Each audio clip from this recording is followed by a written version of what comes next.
Welcome to part 1 of my Rushing Waters Paint Along, the introduction.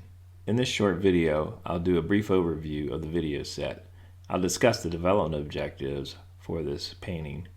I'll talk about the materials required to accomplish this painting, and then I'll review where the reference material can be downloaded. This paint along has 4 video components. Part 1, the introduction and overview.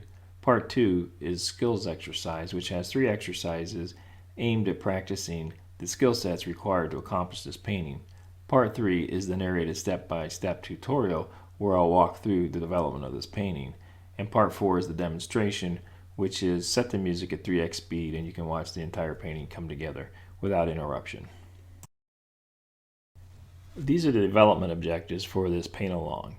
To get more experience with the masking processes I use in my painting process, to get more experience with charging your wash with color, different ways of creating texture, and creating directional flow using linear marks to indicate the direction and directional flow in your painting.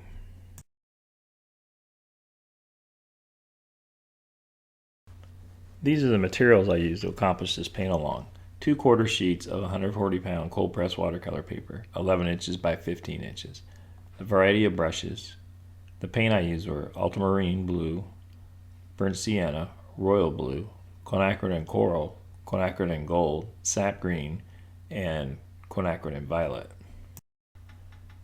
The reference material for this paint along, the sketch, the photo, and the painting image can all be found on the video page on my website, rserwitzart.com. If you do have questions, you can email me at contact@rserwitzart@gmail.com. Thanks for watching, and I hope you enjoy this paint along.